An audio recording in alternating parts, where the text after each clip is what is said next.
Hello everyone, and welcome to another interview on BizWestMichigan. I'm really excited. Today we have Carl Erickson. He is the co-founder of Atmic Object, the world famous software development company that is based right here in Grand Rapids, Michigan.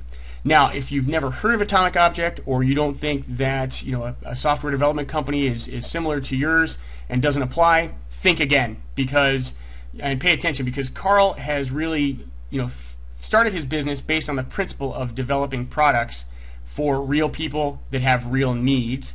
And also he built his business to be agile, meaning utilizing collaboration and incremental evolution to take advantage of change. In the software industry, that's called agile development. Now, Carl is pretty wicked smart. He has a PhD and an MS in computer engineering from Michigan State. He's got his bachelor's from Purdue. He's been a professor and a lecturer on software and industrial application, both domestically and internationally.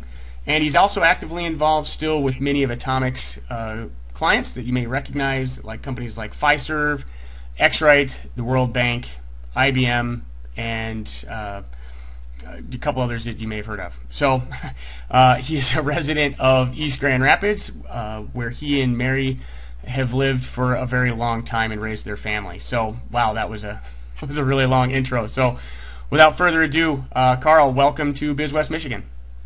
Thanks, Rob. Very kind introduction. I appreciate it. You're welcome. Sorry it was so long. So, today, Carl and I met at a breakfast for Start Garden, which is a pretty exciting thing that's going on here in West Michigan.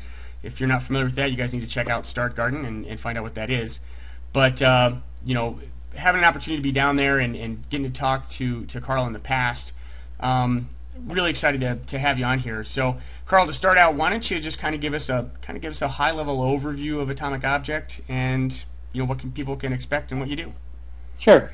Atmic Object builds web, mobile, and embedded applications for other companies. Companies ranging from the Fortune 500 down to small startups, pretty much everybody in between. We're unusual in that we don't focus on one particular industry, Rob, and we also don't focus on one particular technology. So we're very broad, we're generalists, and what we're passionate about is building great software and finding better ways of doing that. Cool. Now, having had an opportunity to read your bio, and I want to share a little bit about kind of how I came upon Atmic Object as well, and kind of some of the stuff that you guys have going on. But how you came to co-found Atmic Object is pretty interesting, and you guys founded it, I think you said, in 2001. Why don't you tell me a little bit about kind of what happened and how you ended up here? Sure. I like to say I'm a recovering academic. I taught at Grand Valley for 10 years, and after I finished my PhD. And in that course of those 10 years, I had a great time and learned a lot of things. It turned out to be good training for what I was to come next. But I was also looking for a new challenge in 2000. And a former student of mine actually was a co-founder of a startup based in Austin, Texas. And this is at a time when you couldn't hire software developers in Austin, Texas, or other high-tech centers to save your life. You'd see billboards when you go down there, wanting to hire. So my former student and then partner said, "Hey, Carl, how about you leave the university and do the development branch of the company up in Grand Rapids, because the tech booms are never as high, and it's always more easy to get good people." So I thought, wow, that sounds like a cool challenge. I had been teaching for 10 years, subjects that I'd never really done professionally, and I always felt that was a little bit hypocritical. So, like a great opportunity, hedged my bet, took a leave of absence, dove into that, learned a ton. We were going along great, making interesting software product, learning how to do software for people who really were going to use it, which was a new thing at the time. And unfortunately, that company ran out of money, didn't get a second round of financing in the late spring of 2001. So I had a choice in my hands. Well, I could go back to the dean. I did good things at the university. I could have gotten my job back, I'm pretty sure. On the other hand, I was having a ball, and we had some real successes in these agile practices that we were using that we were very early with. So didn't want to do that. Took Atmic and did took the company and did a 180-degree turn and said, instead of making software that the world should adopt and use, let's find people with real problems to solve, and let's bring our process and our people to those problems. and become a services firm. So 180 degrees from where I started, to the thing that got me out of university. That was the late summer of 2001, and Atmic Object was born in September of that year. Exploiting connections with through the grad program that I had initially, and also connections with the students I'd formed special relationships with over those 10 years, who came out of Grand Valley and were excellent people and great developers, and brought that together and bootstrapped the company. Wow. So, it's funny, when you and I were chatting before, everybody is intrigued by the whole technology concept, and most of us remember the technology boom and then the bubble burst, and sounds like you were right in the middle of it. Yeah, well, we really started on the bursting side, which is it was very lean times in summer of 2001. The Y2K, spending boom had gone away. There was an Indonesian currency crisis, if I recall, and then, of course, September 11th happened. And it was not maybe the most auspicious time to start a technology company. But on the other hand, in hindsight, I think it was a perfect time, because we've always been extraordinarily sensitive to the return that our work gives our customers. It's never been easy to get customers. It's never been easy to get budgets for projects, and we're very lean as a result, and we're very customer-centric and results-centric as a result. Well, and I think you touched on a couple of items, and really the whole concept behind BizWestMichigan when Deborah and I founded it together was let's share the stories of what's working. Let's share the stories of what didn't work or what's not working, and we'll get to that later. But as I'm continuing to talk to people, and it's the same thing, that you've got to respond to change, you've got to take advantage of opportunities. But the main thing is, and it sounds like you did it, and some of the others I've talked to, is you took action. You did something. Don't just kind of sit there and wait for something to happen to you, because usually that's not a good thing. So as you're going through and you're telling that story, one of the things that it sounds like you had some defining moments that kind of got you started with the boom and being able to pick it up and some decisions that you made. What kind of was the turning point as Atmic Object grew? I mean, obviously you were customer centric and developing stuff that people needed versus coming up with a product. What else kind of happened that allowed you guys to kind of get where you were and get the customer base that you've got? I think the most successful failure I've ever been a part of is that company out of Austin that went away and basically helped to get me out of the university and then left me free to do my own thing. So it's definitely the most important failure I've ever been a part of. But after we were launched and going, getting to our second major customer was a key breakthrough, and that was a customer that came to us not because of some connection I had through Grand Valley. So those were people that we found, and they found us, and we convinced them to trust us to do some pretty important development work for them. Mm-hmm. And that really put us on a path to not only one of our at the time, our largest customers, but I think it bought us a lot of more experience and confidence and credibility. Can you share who that customer was? Do you mind? That was X-Ray. X-Ray, another great Grand Rapids-based technology company. Exactly. Yeah. If people don't know who X-Ray is, they're the people that make the colors consistent and accurate for the world. That's right. Our management is their thing. So, okay. So obviously you've grown Atmic Object, and the way that I kind of stumbled on you was you've been a pretty ardent proponent of trying to get people to understand that you can have software development in the U.S. and that there are opportunities for people to do software development and go to school for that. You actually have a summer camp, or you had a summer camp for kids that you were doing for that as well. Can you share a little bit about that? Yeah, there's a huge misconception, and I think it came from the .com era, that all of the IT that was needed in the United States was going to move offshore and be done in lower cost countries. To some extent, that misperception is still there. And when you look at the data, it couldn't be anything further from the truth. Right. The demand for computer science, information technology, software engineering, systems analysis, all of these positions are projected to be grossly undersupplied by universities for the indefinite future. So if you've got a kid who's a junior in high school, which I think you do, well, I do, you should be encouraging them to think about software and computer science, because the opportunities are very real and very promising for the future. There is work, of course, that can be done from a distance, but it tends to be the lower value work. What we do and have always done is software product development, and that's complicated stuff. That's ambiguous. That requires understanding the potential users and their values and their culture. It requires bringing together a whole host of skills outside of programming. Communication and collaboration are essential. Design is essential. Being able to develop predictably to a budget and on time is essential. So that's what I call our value proposition. Yeah, our hourly rate is higher than what you can go offshore and get, but when you look at the big picture, we're cheaper because we deliver a better product and we deliver it more reliably.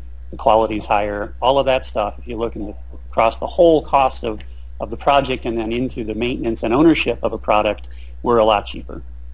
Well, and I mean, obviously with software that's a big deal, but on the manufacturing side, a lot of people are discovering the exact same thing. That here it's coming back. You go over there and there's a lot of manufacturing and a lot of industrial manufacturing that used to be based in Michigan. Obviously, you got the automotive piece, but you've got companies like Reed Tool in Muskegon that's a distributor of machine parts and machine components. They're booming again. They're doing really well, and it's because a lot of the machining work, a lot of the manufacturing is coming back because obviously lead times can be problematic, and stuff comes in. What if it's not right? You just waited X number of weeks, and then you end up paying more to get that work fixed. So not to say that you can't get quality product from offshore. You can, and there's a lot of companies that have built their business on that, which is fine. But you brought up the computer science thing, and the funny part is I do have a junior in high school, and he is looking at computer science, computer engineering, software development for programs, which is actually how I ended up finding you with Atmic Object. Was I was lamenting with someone about that there's no good career nights at the schools anymore, and your name came up in topic because I was like, how do I get my kid to find out about software development and engineering, because that's what he wants to do, and so that's how I started to harass and torment you to do the interview. You got to send your kid our way and have him shadow us for a day. I will. You know what? I will take you up on that. Actually, we do quite a bit with high school students, and we have a very active apprentice program, mostly with college students, but occasionally high school students. Okay. Well, I mean, it's my son Ben, and he's actually the web editor for the paper at East Grand Rapids High School, and excellent. So he's already doing a lot on the web interface stuff, and definitely wants to go down that path. So thank you for that. So let's close your eyes for a second and tell me about the goals you have for Atmic Object. I mean, obviously, if you could go out and hire 100 people, would you want to do that? How big are you guys? How many employees do you have? 34 people. Wow. Okay. So, where do you want to be? 34 people actually puts us on the larger end of the spectrum when it comes to the kind of company that we are. I did some research into this when I started a blog last year called Great, Not Big. I saw that. It tells you a lot about my philosophy as far as what I want AO to be. We've never focused on any particular size or revenue as far as a goal. We've basically kept in balance the ability to hire the right people and word of mouth and happy customers and demand that they generate. But at some point in time, the demand for our services exceeded the supply that we have, the capacity we have, and that's where we had to make some choices. And the way we have our company organized, it's very flat. We essentially all work out of one big room. The architecture of the company is the team, so small teams working directly with customers. We don't have intermediaries like project managers or account managers.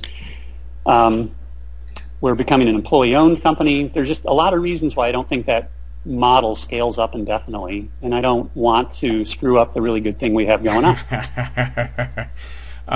And I feel some moral obligation, given that we're good at what we do and we can create a lot of value, to try to help as many customers as we can. So our solution to that problem, which we identified finally late last year, was to start another office, to establish another office in a new local market, and to let that thing become its own entity and grow on its own, while retaining what we care about, our values, part of the culture that we feel is very important, the business model we have. All of that stuff goes directly over, but then it's run autonomously. So that's our growth without growing strategy, if you will.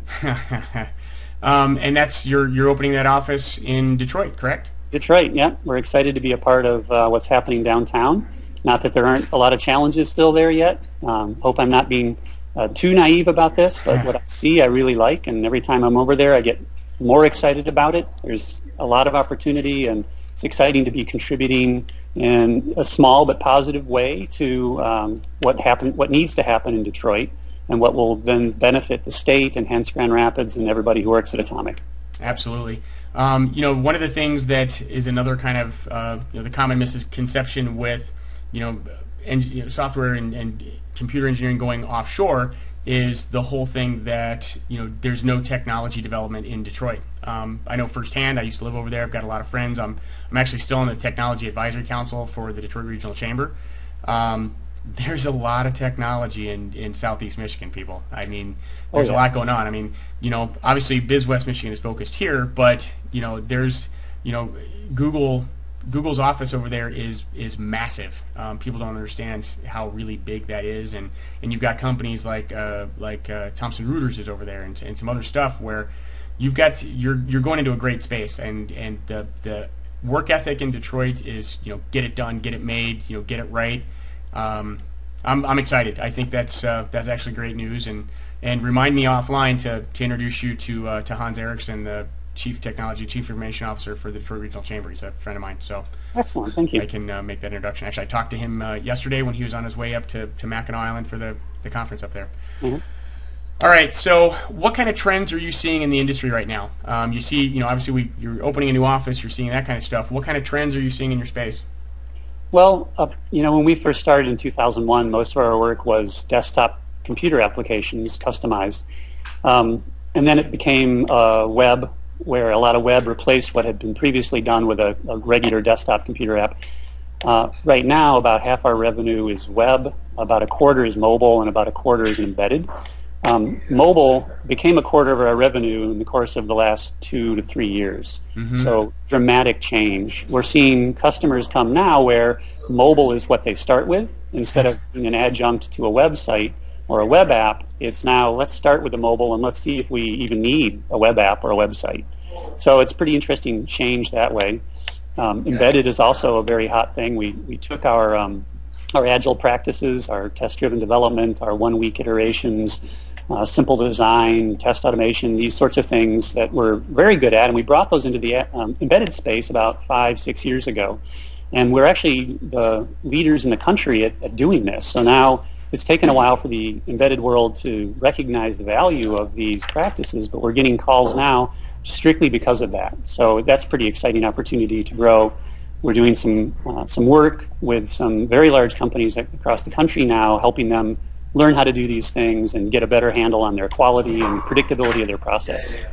Very cool. Why don't you share with us real quick, the embedded, when you say embedded, what does embedded mean? So embedded systems are those computers that are all around us that no one ever thinks about as a computer. It's right. All of those computers in your car. One of our big customers is Gentex. They make some fantastic products that go all over the world. So we're very proud to work with them and proud to be part of helping them export a lot of value out of Michigan.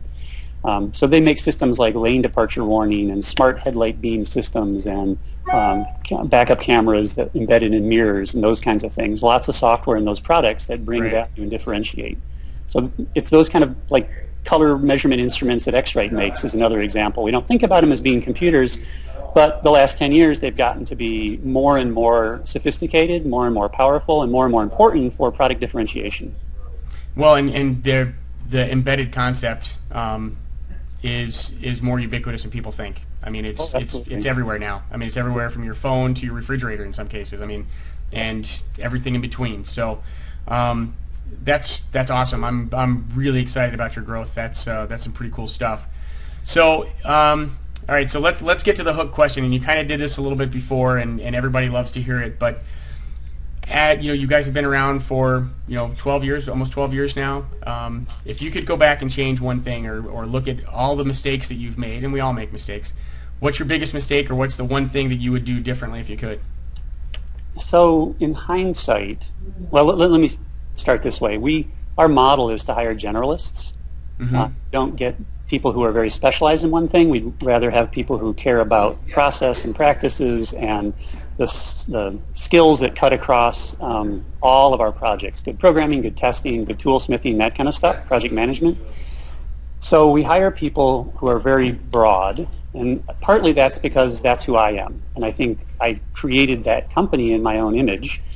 So one of the downsides in hindsight of being a generalist is I'm pretty good at doing just about all of the stuff I need to do for Atmic.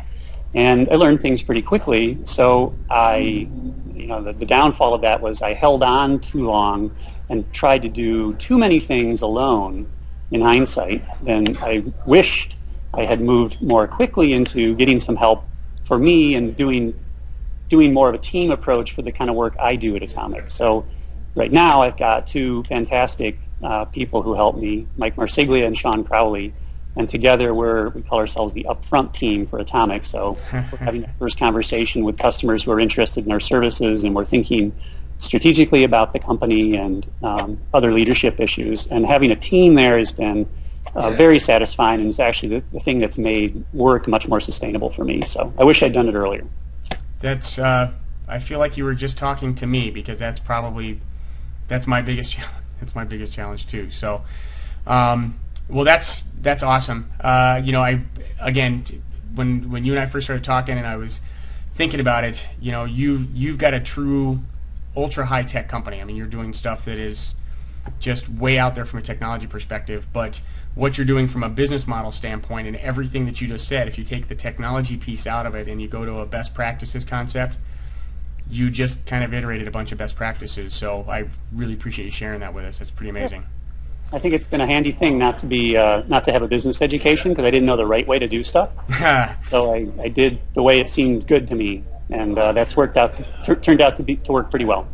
You're not alone in saying that, and I know a lot of people that are right there. So, Carl, thank you very much. Look forward to watching you guys grow and getting to see that. And I'll probably see you around East at a couple functions. So yeah, hope so. Thanks, Rob. Perfect. Thank you.